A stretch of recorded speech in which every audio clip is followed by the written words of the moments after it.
BBC is reporting this afternoon that North Korea stole military documents from South Korea. The compromised documents include wartime contingency plans drawn up by the U.S. and South Korea. They also include reports to the allies' senior commanders. BBC says the South Korean Defense Ministry has so far refused to comment about the allegation. Plans for the South's special forces were reportedly accessed, along with information on significant power plants and military facilities in the South.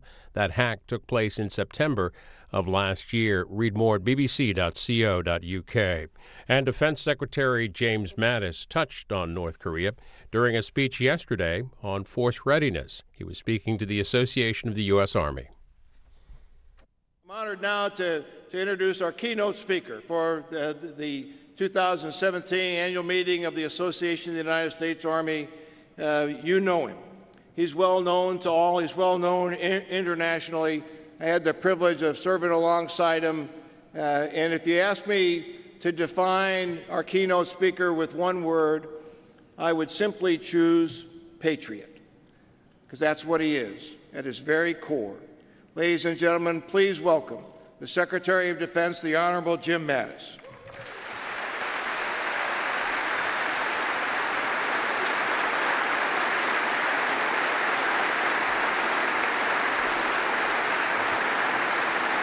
Thank you.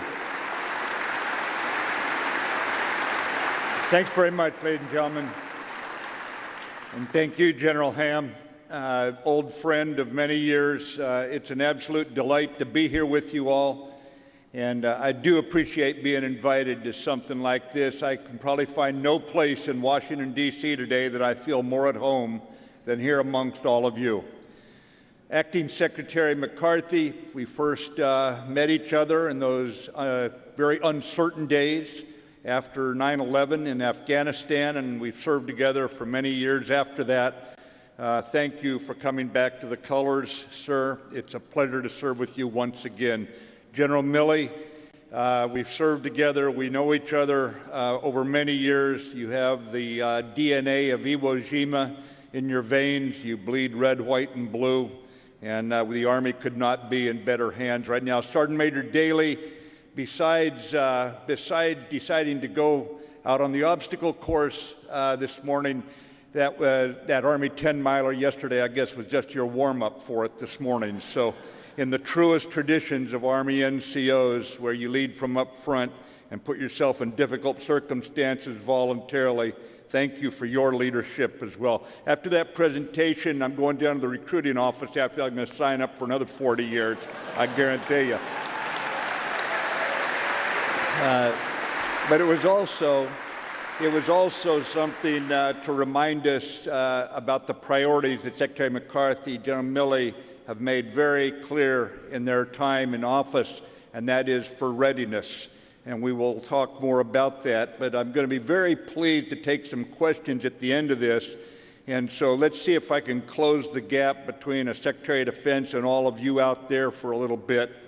I would just tell you that I recognize that whatever ranks we wear today or we once wore, in this room we are all co-equal in our devotion to this wonderful magic experiment that we call America, and to protecting our people and our Constitution. And we are co-equal, and that is the one thing that the American forces have always had in their ranks, a sense of co-equal devotion. So I'm honored to be here with you today, you who hold the line in this world. And I want to mention something about the veterans. In my talks with soldiers on the front line, and I've just returned from Afghanistan a few days ago, the only thing I think they would ever fear is letting down you and the legacy that you bequeath to them, because they know, based on what you've been through, that they can do the job, because it can be nothing worse than what you faced in your most difficult days, and that builds their confidence. And especially from me, on a personal level, a thank you to the Vietnam veterans who stayed in, as we heard in the presentation this morning, stayed in the Army, rebuilt the Army. They were the veterans who raised me in the Marine Corps and made me the Marine I was. So to all veterans, and especially the Vietnam veterans, you have my deepest affection for what you've committed to our country. Thank you. Thanks very much. To our Medal of Honor winner and to all of you who have been decorated and recognized for valor in combat, I just want to say to you, in great deeds, something abides. Regardless of which war you earned the respect of your fellow warriors, your example of courage echoes today down through our ranks. To our Gold Star families who join us here today, as General Chamberlain of the 20th Maine said years after the Civil War, we pray daily to be worthy of your sacrifice. Thank you.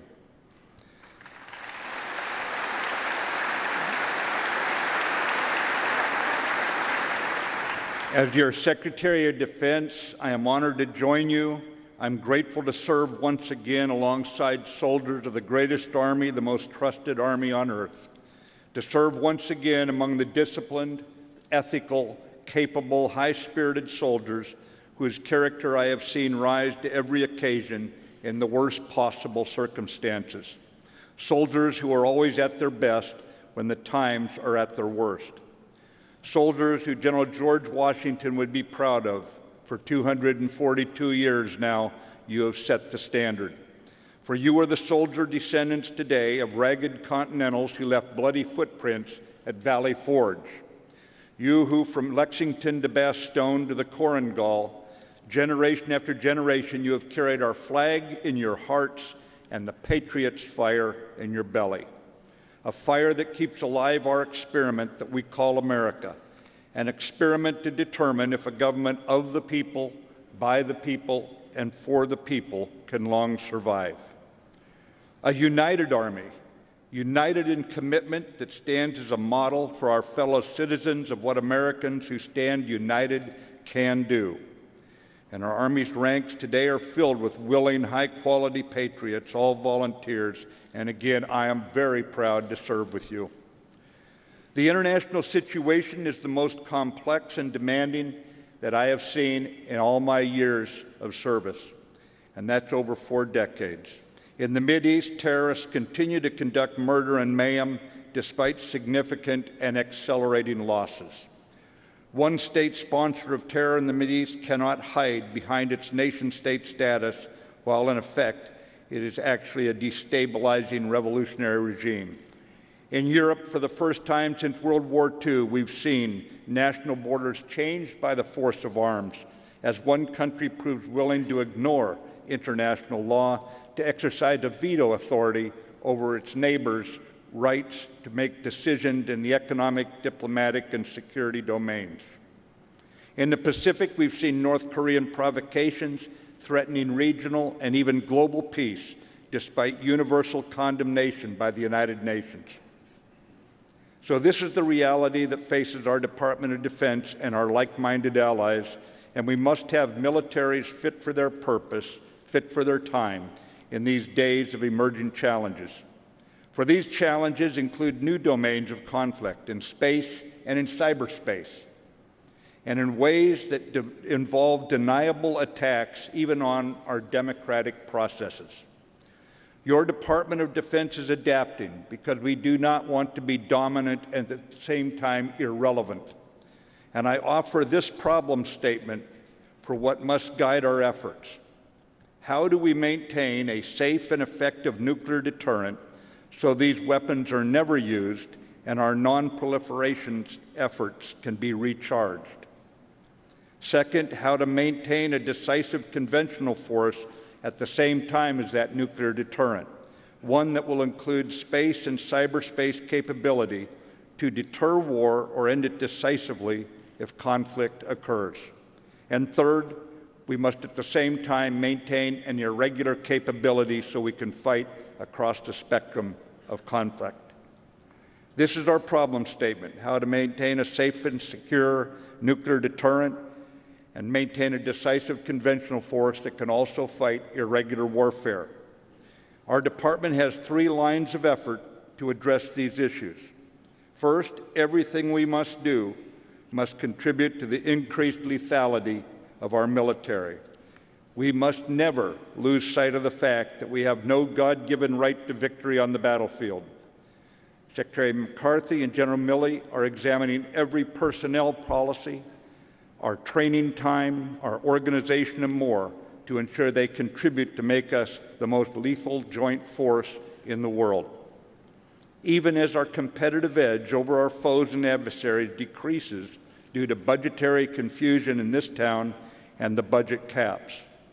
I am among the majority in this country that believes our nation can afford survival, and I want the Congress back in the driver's seat of budget decisions, not in the spectator's seat of automatic cuts.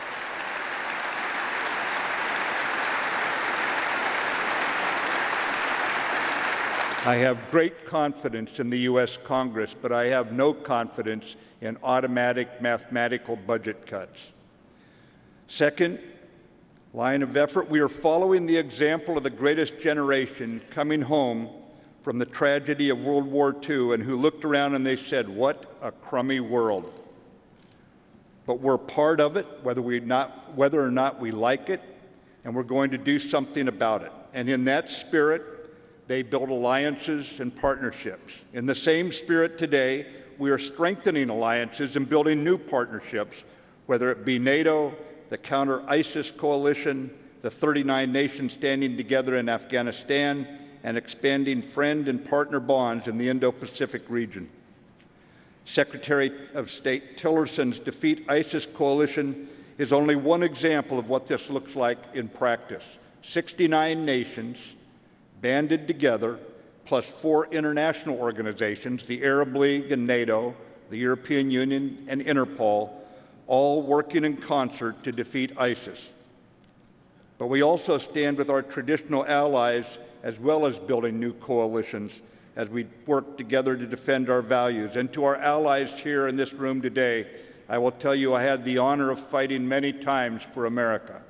I never once fought in an all-American or solely American formation. It was always alongside allies. And I will just tell you, from NATO in Europe to the Pacific, the message to our allies is we are with you.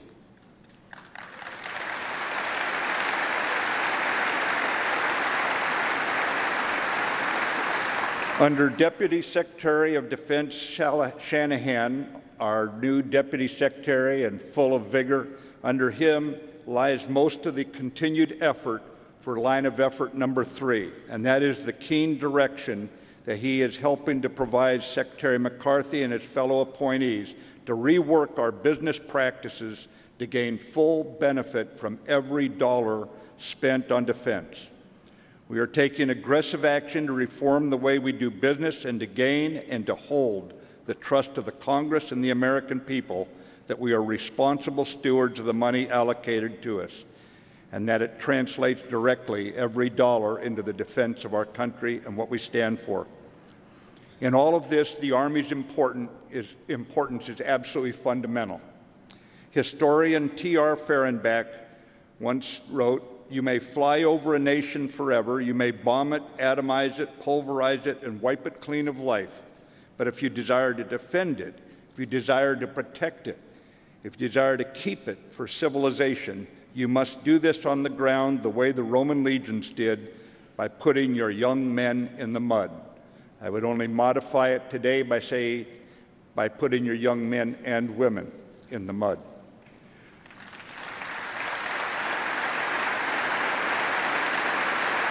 And this is why the Army is so critical to our nation's security.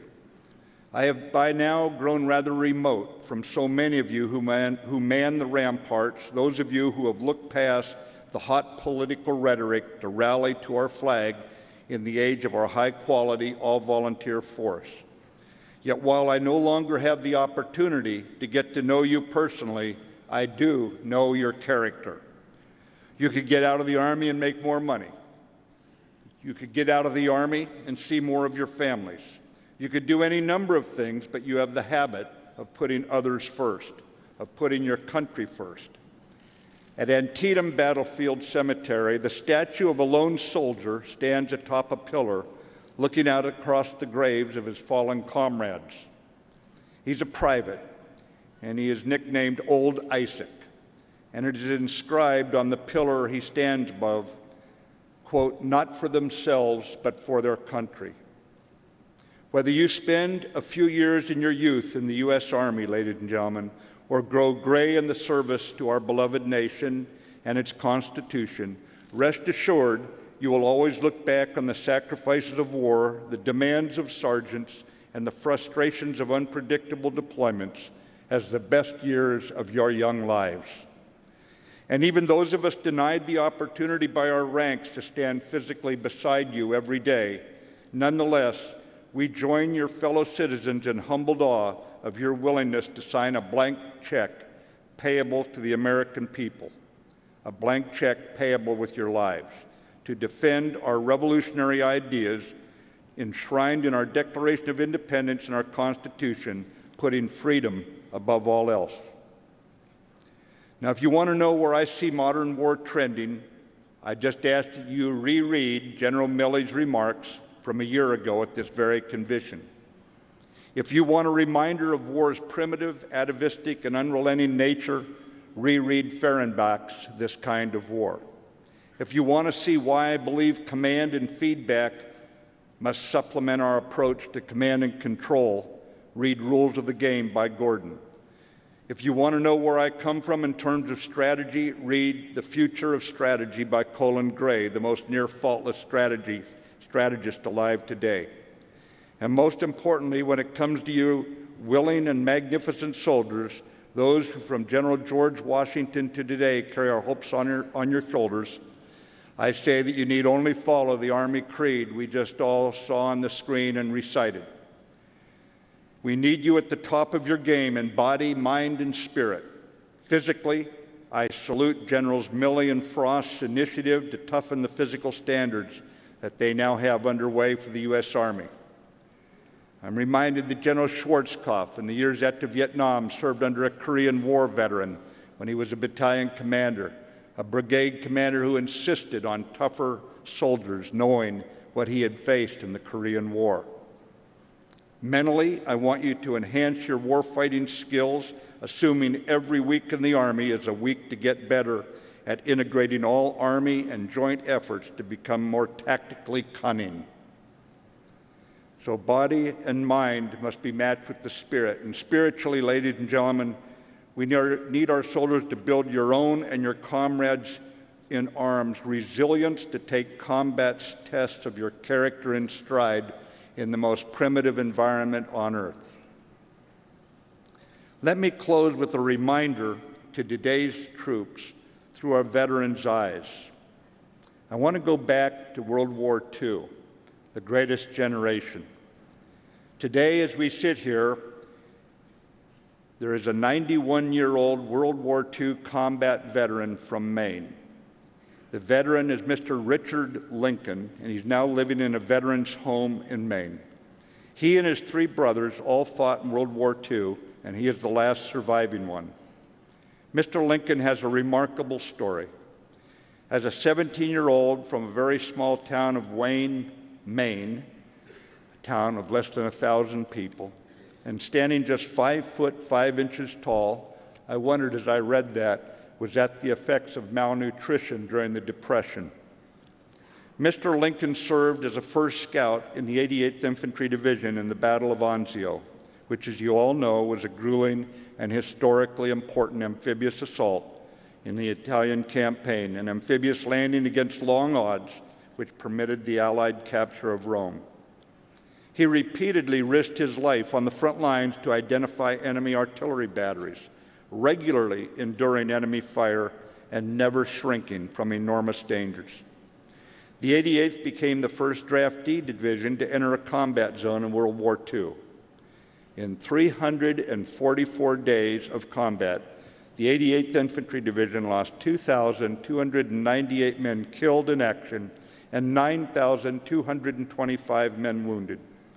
The Blue Devils, as they were called, proved that with rigorous training, sound teamwork, competent leadership, and fierce determination, an all-draftee division was more than capable of fighting well against well-trained, well-equipped, and battle-hardened enemy. When the Allies liberated Rome on June 4th, everyone wanted to be the first into Rome.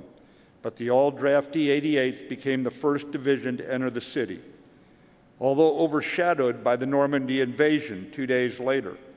You all know the capture of Rome was a significant victory for the Allies.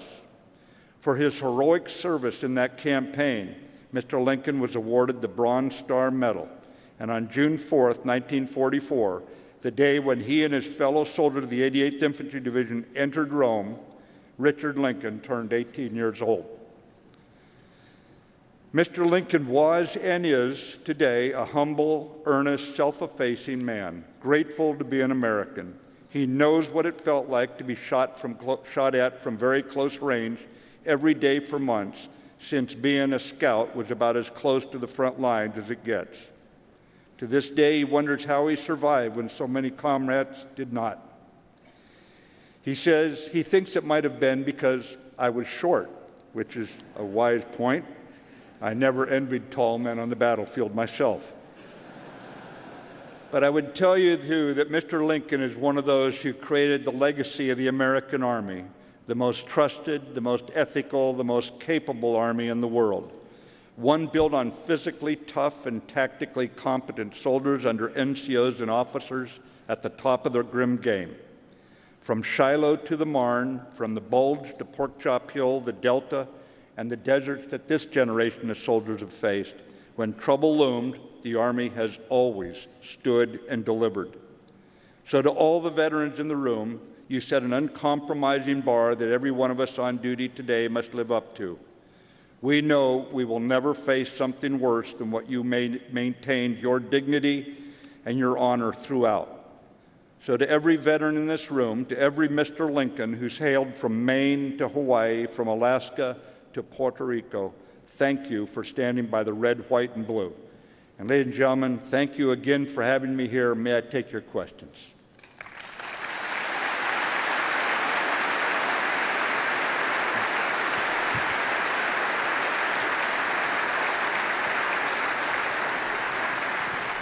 Well, thanks very much, Mr. Secretary.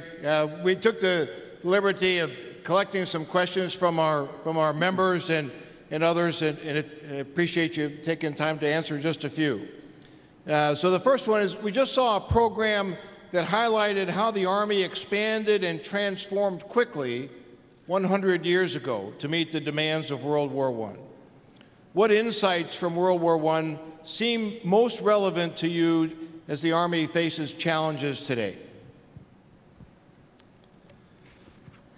Well, I appreciate the presentation earlier, because whenever you look back at history, you realize that while technology may change, we really face nothing new under the sun. And we oftentimes come up with good ideas in old books and reading history. I think the message I was thinking as I watched that presentation was the need for readiness.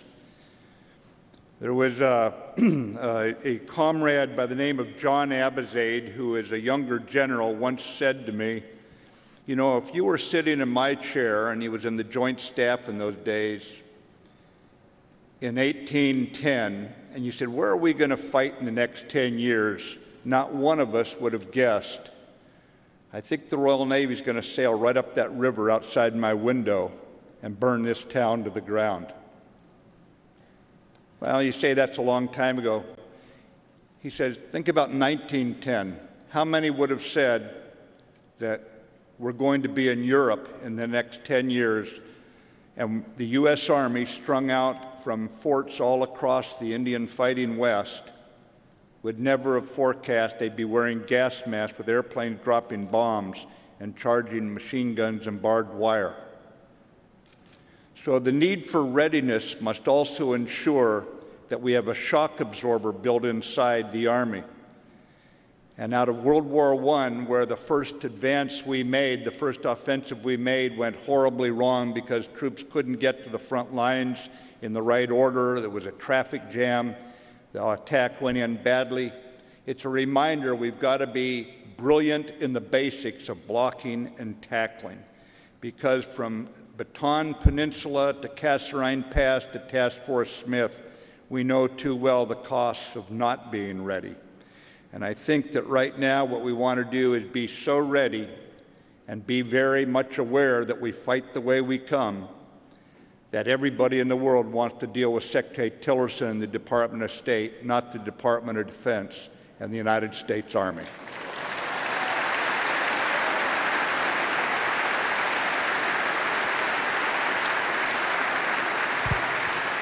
Mr. Secretary, you mentioned Congress in your remarks, so this question is related to that, I think, in a follow-up. How can the American public and industry, and I'll add the Association of the United States Army and like-minded associations, how can those groups influence Congress to fulfill its constitutional responsibility to provide for the common defense?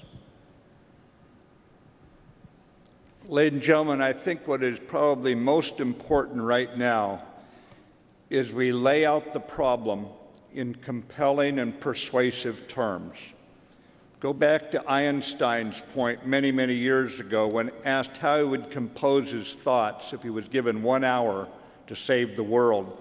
And he said, I'd spend 55 minutes defining the problem, and I'd save the world in 5 minutes.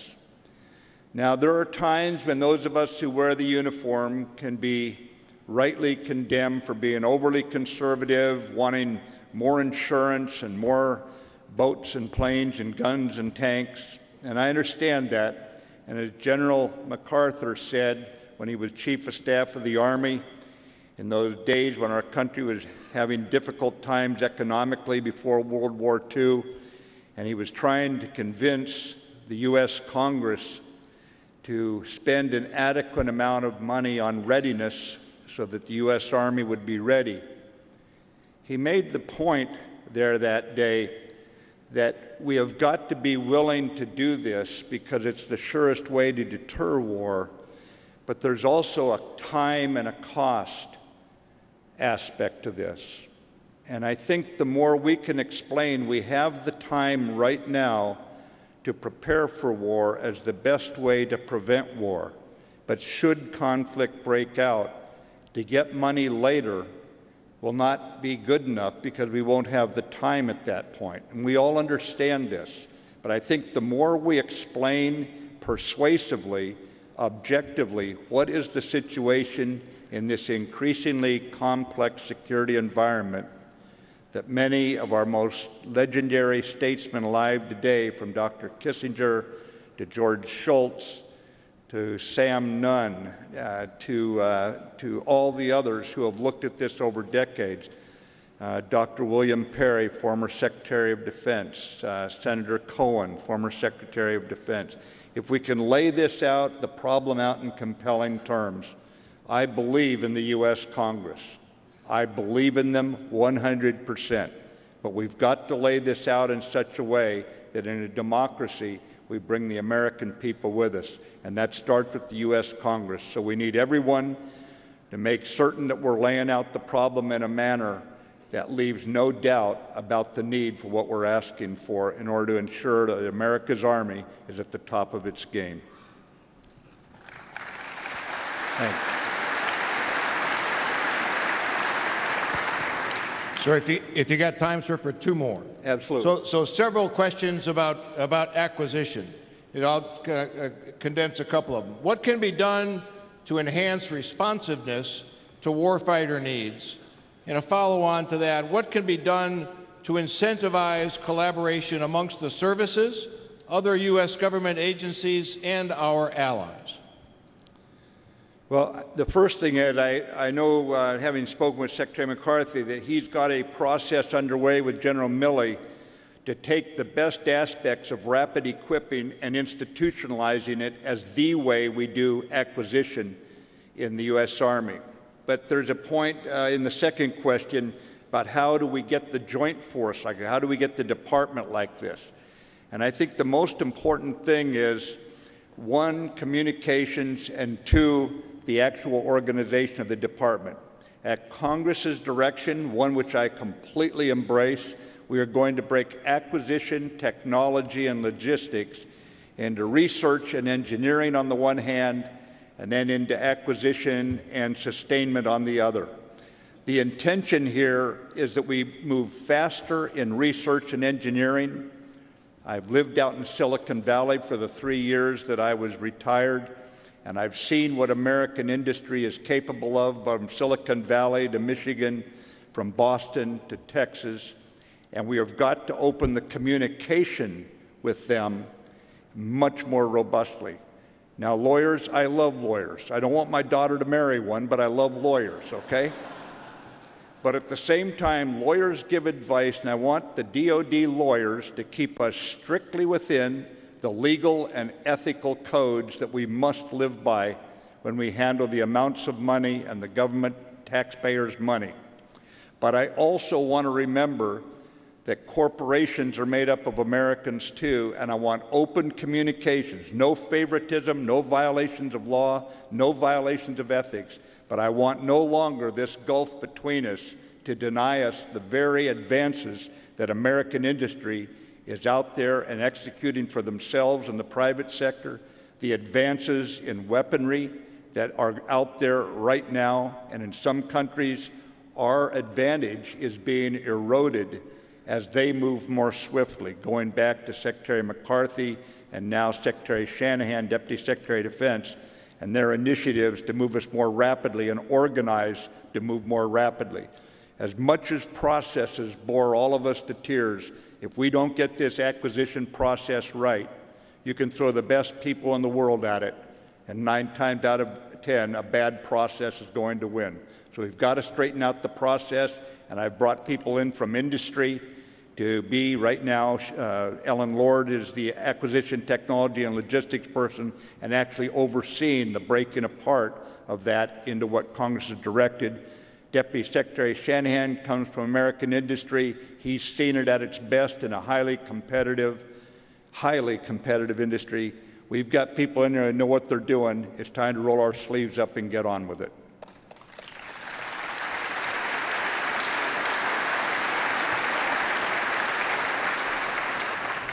Last one, sir. Unsurprisingly, about Korea.